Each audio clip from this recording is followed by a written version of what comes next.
So many of the men I work with are facing divorce. And the problem that he has, that I try to confront him about, is he has no idea what attracted him to his wife in the first place, why he stayed as long as he did in an utterly failed relationship, and what it is about him that finds that kind of woman so attractive. So he's at high risk of repeating the same behavior all over again. And what he needs is a little bit of a timeout, just a breather to really reflect and try to understand himself, because he's never done that, and that really isn't on his to-do list. What's on his to-do list is to find the same remedy that he's always had, and that's find a new girlfriend. It's a little bit like the troubled alcoholic who's beginning to sober up for way too long, and he knows the medicine that he needs is his next drink. But that never does work out, does it? It never is a sustainable approach to life. So for my client who's fixated on this, I usually have to bring out the heavy guns and hit him over the head with a 2x4.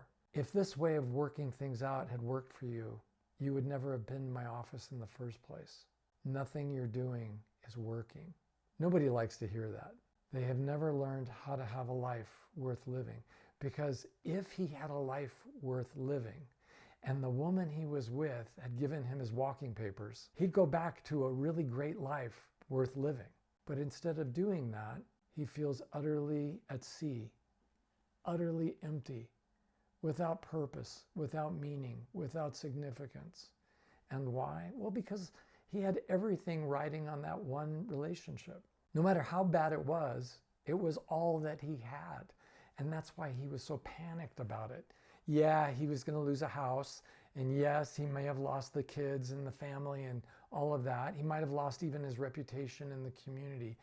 But the real thing that hurts is not only that he's lost her, but that he's lost his identity.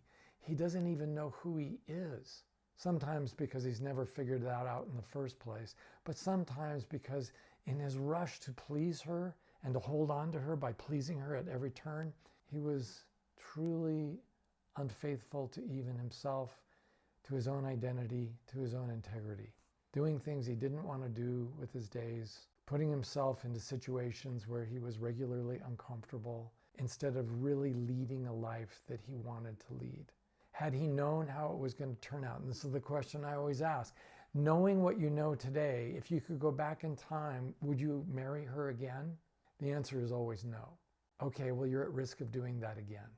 Let's figure this out. Let's develop a life worth living.